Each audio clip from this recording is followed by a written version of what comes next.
Sir जय हिंद। करोड़ी सिंह जी जय हिंद। बहुत बहुत शुक्रिया समय देने के लिए। Thank you sir. जय हिंद राजेश।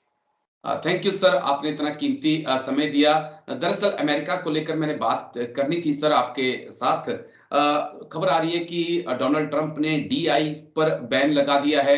अब भर्तियां नहीं हो रही हैं, जिसके कारण जो है बाहर से आई प्रतिभाओं को अमेरिका में नौकरी मिलती थी, और जो लोग नौकरी कर रहे थे उन्हें भी कह दिया गया है कि आप अब घर जाइए।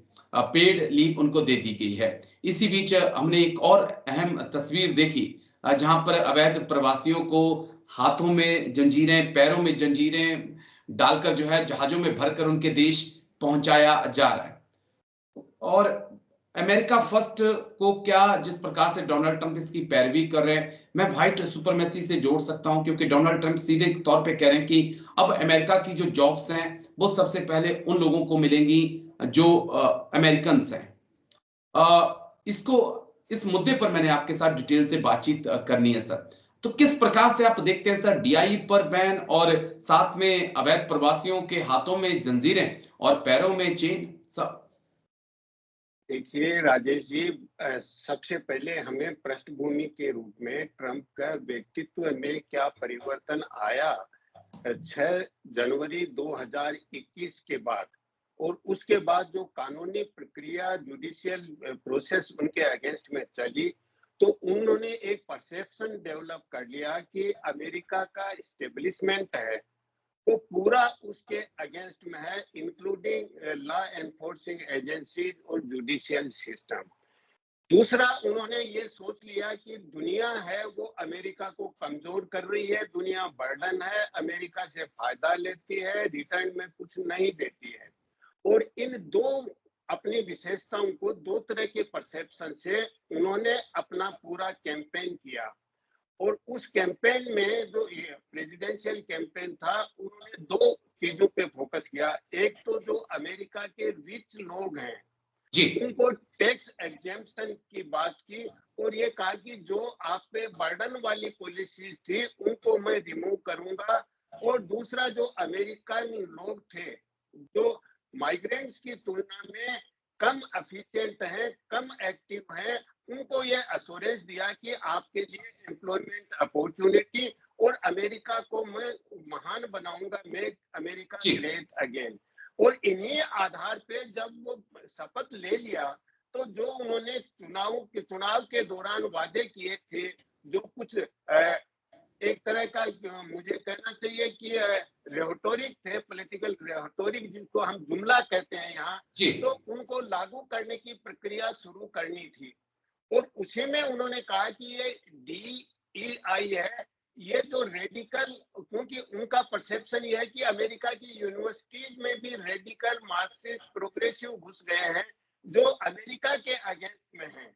तो ऐसी स्थिति में उन्होंने कहा कि ये DEI जैसे सिद्धांत हैं, ये अमेरिकन समाज में प्रयोग कर रहे हैं, जो केवल अमेरिकन समाज में नहीं, अमेरिकन मिलिट्री पे भी अपॉइंटमेंट में या उनके फंक्शनिंग में भी प्रयोग कर रहे हैं। तो मैं अमेरिका को किसी भी रेडिकल सिद्धांत का, एक्सपेरिमेंट का प्लेस नहीं बनने दूंगा। जी, और ये डायरेक्टली एम्प्लॉयमेंट से जुड़ा हुआ है, और जो एम्प्लॉयमेंट है वो माइग्रेंट से जुड़ा हुआ है। तो ये इंटरकनेक्टेड इश्यू है। और इसी इंटरकनेक्टेड इश्यू में ट्रंप ने ये कहा कि मैं कोई वेपन यूज नहीं करूंगा किसी के अगेंस्ट में, इंटरनेशनल लेवल पे भी। उन्होंने कहा कि इंटरनेशनल लेवल पे मैं टेरिफ इंपोज करूंगा जो हमारी बात नहीं मानेंगे, जो अमेरिका के इंटरेस्ट में होंगे। और इंटरनल मामलों में उन्होंने कहा कि जो इमिग्रेंट्स हैं, ये अमेरिका पे एक एलियन क्रिमिनल इन्वेजन है। तीन बहुत ही डेरोगेटरी वर्ड यूज किए, वो है कि ये एलियन क्रिमिनल इन्वेजन है अमेरिका पे। जी, और इसी को लेके उन्होंने कोलंबिया की तरफ दो जहाज भेज दिए, हवाई जहाज, उनमें उनको डिपोर्ट करने के लिए कहा। कोलंबिया ने इनिशियली मना कर दिया कि हम नहीं लेंगे, लेकिन जब ट्रंप ने दबाव डाला, टेरिफ की बात कही, तो यू टर्न लेते हुए उन्होंने कहा कि जो इन इमिग्रेंट्स के लिए शब्द यूज किए हैं डिपोर्ट करते हुए, उन्होंने क्रिमिनल कहा है, ये मानवीय गरिमा के खिलाफ है, इस तरह के शब्द यूज नहीं करना चाहिए। तो यहाँ अब समस्या ये खड़ी होगी, कोलंबिया छोटा देश था, ओके। हो सकता है अल सल्वाडोर भी मान जाए, हो सकता है दूसरे जो ग्रेनेडा है वो भी मान जाए, लेकिन भारत और मेक्सिको दोनों के लिए जो डिपोर्ट करेंगे, उसमें भारत और मेक्सिको इतने बड़े नंबर को शायद एक्सेप्ट नहीं करे। और जो ही एक्सेप्ट नहीं करेगा, एक समस्या आएगी। तो अमेरिका कहेगा कि ये हमारे लोग नहीं है, जी। इनका अमेरिका से कोई संबंध नहीं है। मेक्सिको और जो दूसरे देश हैं, बड़े देश हैं, वो कहेंगे भाई ये हमारे नागरिक नहीं है, जो हमारे नागरिक है उनके पास हमारा पासपोर्ट है, हमारी आइडेंटिटी है, उनको हम एक्सेप्ट करेंगे। तो ये एक नई समस्या पूरी दुनिया के लिए खड़ी होगी, उसको हम कहते हैं स्टेटलेस पर्सन्स। और उसमें संयुक्त राष्ट्र संघ इसको एक आपदा के रूप में लेगा, मानवीय समस्या लेगा कि स्टेटलेस पर्सन है, जिनका कोई देश नहीं है, जिनका कोई राज्य नहीं है, इसको जी। कैसे सेटल किए। और उसमें बड़ी बड़ी शक्तियां जैसे मैक्सिको है, अमेरिका है, और बहुत से कंट्री जहां अमेरिकन आए हुए हैं, वो सब इन्वॉल्व हो जाएंगे। तो ये इतनी जटिल समस्या हो जाएगी कि जिसको निपटाना बड़ा मुश्किल हो जाएगा अंतरराष्ट्रीय स्तर पर। राष्ट्र, हाँ जी जी, जी। मैं क्योंकि ये पूरा जॉब से जुड़ा हुआ इश्यू है और 17 से 18 लाख भारतीय वहाँ पर हैं, उनके ऊपर क्या इम्पैक्ट पड़ेगा? जिस रास्ते पर डोनाल्ड ट्रंप अमेरिका को लेकर जाना चाहते हैं, मैं भारत के लिहाज से अगर चीज़ों को आपसे समझूँ। और दूसरा पॉइंट, जब मैं उन तस्वीरों को देख रहा था, तो मुझे वो जर्मनी और एडोल्फ हिटलर की याद आ गई, जो यहूदियों को ज़बरदस्ती ट्रेनों में भरकर इधर से उधर ले जाया जा रहा था। वैसी कुछ तस्वीरें फिर निकल कर सामने आई, जहां पर अप्रवासी हैं, ठीक है, अवैध तरीके से आए हैं, लेकिन हाथ में चेन, पैरों में चेन। ये किस रास्ते पर डोनाल्ड ट्रंप अमेरिका को ले जाना चाहते हैं सर? देखिए, मैंने पहले भी कहा कि ये मानवीय समस्या है, और जी। वही मानवीय समस्या आप भी कह रहे हैं। तो मानवीय समस्या है, और आपने कहा कि भारत के केवल 18-19 हजार हैं। 18-19 हजार नहीं, पीव रिसर्च जो सेंटर है, ये जी। इंस्टीट्यूट है, उन्होंने बताया कि 40 लाख मैक्सिकन है, 7,25,000 इंडियन है, 8 लाख अल सल्वाडोर के हैं, और बाकी और देशों के हैं। बहुत बड़ा बड़ा नंबर है। जी। 18,000 का जहां तक बात है, उसको शायद इंडिया लेने के लिए तैयार है। उसमें हमारी एक्सटर्नल अफेयर्स मिनिस्ट्री का भी एक स्टेटमेंट आ गया कि हम संवेदनशील हैं और इनके बारे में हम ध्यान रखेंगे, ख्याल रखेंगे। तो 18,000 की समस्या नहीं है, जी। समस्या तो अभी अभी शुरू होगी। 18,000 तो भारत ले लेगा, लेकिन जिनके पास भारतीय नागरिकता का प्रमाण पत्र नहीं है, और उनको अगर अमेरिका ये कहेगा कि ये तो भारत के हैं, तो निश्चित रूप से भारत और अमेरिका के संबंधों में एक बहुत बड़ा मुद्दा बनेगा। और उस मुद्दे को निपटाना बड़ा मुश्किल हो जाएगा, क्योंकि अगर वो मुद्दा बनेगा तो भारत और अमेरिका की जो स्ट्रेटेजिक पार्टनरशिप है, वो भी अफेक्ट होगी। और ये मुद्दा हो सकता है कि ट्रंप क्वेड की मीटिंग में जब दिल्ली आए, तो जी। टॉप लेवल पे एक द्विपक्षीय बातचीत हो भारत के प्रधानमंत्री और अमेरिका के राष्ट्रपति, क्योंकि ये मुद्दा अभी और एक्सेलरेट होगा। क्योंकि अभी जो ट्रंप के सुपुत्र हैं, एरिक ट्रंप ने एक ट्वीट किया कि ये टैरिफ तो कुछ नहीं है, इससे भी खराब हालत होने वाली है। तो इसका मतलब क्लियर थ्रेटनिंग है दुनिया को कि हम टैरिफ से आगे भी जा सकते हैं। तो आपने सही कहा कि ये वही होगा कि जबरदस्ती डिपोर्ट करेंगे, उस पर अत्याचार भी होगा, और उसमें जिस तरह का सीन बनेगा, वो बड़ा दयनीय और मानवीय संवेदना वाला सीन बन सकता है।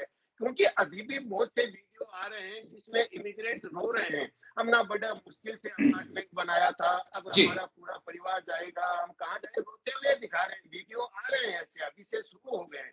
तो ये बहुत ही एक मानवीय संवेदना वाली इश्यू है। तो इसको किस तरह से हैंडल करेंगे ट्रंप, मुझे लगता नहीं कि आसानी से वो हैंडल कर पाएंगे। लेकिन अमेरिका के जो प्राउड बॉयज हैं और जो एक्सट्रीम वाइट सुप्रीमेसिस्ट जो आप बता रहे हैं, वो ट्रंप के साथ रोक की तरह हैं। क्योंकि जो 6 जनवरी 2021 में हुआ था, वो उसमें भी प्राउड बॉयज थे जो एक्सट्रीम हैं, जो वायलेंस में भरोसा करते हैं वाइट सुप्रीमेसिस्ट के रूप में। तो वो ग्रुप भी ट्रंप के पीछे है। तो आगे क्या स्थिति बनती है, इसके लिए तो हमें देखना है। लेकिन मुझे नहीं लगता कि कोई बहुत अच्छी स्थिति बनेगी। जी राजेश। जी, एक सवाल मेरा और, क्योंकि अमेरिका के विकास में सिर्फ व्हाइट का योगदान नहीं है सर, उसमें ब्लैक और ब्राउन ने भी उतनी ही कड़ी मेहनत की है। और अगर, क्योंकि बहुत सारा टैलेंट इंडिया का, एशिया का, अफ्रीका का अमेरिका में है, जो अ, अमेरिका की तरक्की में इस वक्त अहम योगदान दे रहा है। और अगर ये जो डोनाल्ड ट्रंप का फैसला है, अगर वो व्हाइट सुप्रीमेसी की तरफ जाते हैं, तो इसका नुकसान अमेरिका को भी होगा, इस चीज को नहीं नकारा जा सकता सर। तो क्या डोनाल्ड ट्रंप सिर्फ एक पक्ष देख रहे हैं, दूसरे पक्ष को वो अभी देखना नहीं चाह रहे हैं या देख नहीं पा रहे हैं? देखिए राजेश जी, दो अलग अलग चीजें हैं। एक व्हाइट सुप्रीमेसिस्ट और दूसरा नेटिव वर्सेस माइग्रेंट्स। जी। और अगर नेटिव वर्सेस माइग्रेंट्स देखें तो ट्रम्प खुद भी माइग्रेंट की कैटेगरी में आता है। और सोशल मीडिया पे बहुत से मेमे आ रहे हैं, उसमें नेटिव अमेरिकन कहते हैं कि आप माइग्रेंट हैं, आप भी यहाँ से जाइए, अमेरिका आपका नहीं है। क्योंकि अमेरिका एक माइग्रेंट्स का देश है, जिसमें जी। दुनिया के सभी क्षेत्रों के लोग आके बसे हैं। और इसीलिए वहाँ वो मल्टीकल्चरलिज्म की बात जो हमारे समाज विज्ञानी हैं वो करते हैं। तो अलग अलग जगहों के लोग आके सेटल हो गए, कोई 100 साल पहले आया, कोई 150 साल पहले बिल्कुल आया, सर। कोई 200 साल पहले आया। तो इस कैटेगरी में ट्रंप स्वयं ही माइग्रेंट में आते हैं। तो नेटिव वर्सेस माइग्रेंट की लड़ाई नहीं होगी, आप बता रहे हो व्हाइट सुप्रीमेसिस्ट की होगी। और वो ये अमेरिकन जनता को जो व्हाइट है उसको ये अपील करेंगे कि मैं आपकी सुप्रीमेसी, क्योंकि जो एशियंस है, अफ्रीकन ओरिजिन के लोग आए हैं, उन्होंने आपके यहाँ के रिसोर्सेज का एक्सप्लॉइटेशन किया है, वो अमेरिका पे बर्डन है। और मैं उनको जो इलीगल है, अभी तो वो ये कहेंगे जो इलीगल है उनको डिपोर्ट करूंगा, लेकिन आगे और अधिक कॉन्फ्लिक्ट होगा। और अल्टीमेटली ये वही स्थिति बन सकती है, अगर ज्यादा डिटीरियोरेट होगा तो सिविल वार लाइक सिचुएशन बन सकती है। तो ये वही रेसिस्ट अप्रोच की तरफ जाएगा, क्योंकि जब नेटिव माइग्रेंट का होगा तो प्रॉब्लम होगी ट्रंप को। जी। इसलिए वो वाइट सुप्रीमेसिस्ट के रूप में इसको एक्सप्लेन करना चाहेंगे। और अमेरिकन जो जॉबलेस हैं या जो जॉब सर्च कर रहे हैं, उनके लिए एक तरह का सहारा बनेंगे। और इसमें जो बड़े रिच लोग हैं, बड़े कॉर्पोरेट सेक्टर वाले हैं, वो भी साथ हो जाएंगे। तो एक अजीब तरह का अलायंस वहां हो जाएगा, जो रिच कॉर्पोरेट वाले हैं और जो गरीब और जो व्हाइट अमेरिकन हैं जो जॉबलेस हैं। तो एक तरह का अलायंस उनके बीच में होगा, और वो अलायंस होने पे वो ज्यादा स्ट्रॉन्ग हो जाएंगे। जी। जी, बस एक मेरा आखिरी सवाल, क्योंकि कई बार मेरी आपकी चर्चा हुई है इस मुद्दे पर।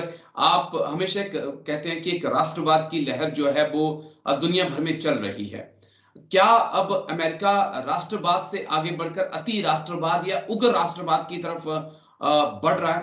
जो ये फैसले लिए जा रहे हैं, ये उसकी एक इशारा है उस तरफ सर? देखिए राजेश जी, हम अगर ऐतिहासिक दृष्टि से देखें तो नेशन स्टेट की अवधारणा है वो वेस्टफेलिया की ट्रीटी से शुरू हुई। और उससे राष्ट्र और राज्य का सिद्धांत आया। हर राज्य को एक राष्ट्र होना चाहिए, जो राज्य के प्रति जनता का भाव है उसको हम राष्ट्रवाद कहते हैं। और जो राज्य जनता को देता है वो राज्य का दायित्व है। अगर कोई भी राज्य, कोई भी सरकार, जिसको हम कॉन्क्रीट रूप में कह सकते हैं, अगर जनता को कुछ चीजें देती है, जैसे प्रोस्पेरिटी देती है, फ्रीडम प्रोटेक्ट करती है, इक्विटी देती है, तो जनता का, वहां के नागरिकों का ये दायित्व है कि उसके प्रति वो वफादारी रखे, एक भाव रखे कि ये मेरा है। तो यहाँ तक तो राष्ट्रवाद सकारात्मक है।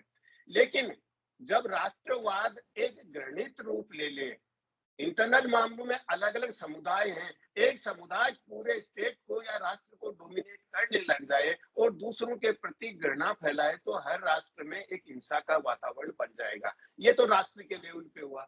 और जब अंतरराष्ट्रीय स्तर पे कोई देश अति में जाए कि हम सुप्रीम हैं, हमारा ही इंटरेस्ट पूरा होना चाहिए, एक तरह का नेगोशिएटिंग बात नहीं हो, रेशनल बात नहीं हो, तो वो साउनिज्म या अति राष्ट्रवाद में चला जाता है। और जी। जब अति राष्ट्रवाद जाता है तो उसकी नेक्स्ट स्टेप होती है अपना एक्सपेंशन करना, दूसरों को डोमिनेट करना। और जब एक्सपेंशनिस्ट अप्रोच शुरू हो जाता है तो उसको हम कहेंगे ये इंपीरियलिस्ट अप्रोच है। और वो इंपीरियलिस्ट अप्रोच है, उसमें आगे बढ़ जाते हैं कि उससे पीछे नहीं आ सकते, और जब आगे बढ़ जाते हैं पीछे हटना मुश्किल होता है, तो वो जो इंपीरियलिज्म की स्टेट है वो एक वर्ल्ड वार की स्थिति क्रिएट करती है, या अगर वर्ल्ड वार भी नहीं हो तो मेजर बहुत से देशों में एक मेजर वार की स्थिति क्रिएट करती है।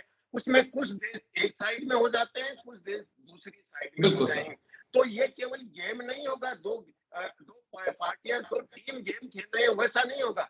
जब वार की स्थिति होगी तो दोनों को नुकसान होगा, और दोनों को नुकसान होगा तो पूरी मानवता है वो स्टेक पे होगी, इंसानियत है उसको उसको खतरा होगा। और इसीलिए जो पीस लविंग सिटीजन्स हैं वो सभी देशों में वो अब कंसोलिडेट हो रहे हैं, ऑर्गेनाइज हो रहे हैं कि दुनिया में और बहुत खतरे हैं, एटॉमिक पावर का है, बिल्कुल आर्टिफिशियल बिल्कुल। इंटेलिजेंस पे खतरे की तरफ ले जा रही है, और उसमें अगर अति राष्ट्रवाद और जुड़ गया तो ये खतरा और भयानक हो जाएगा।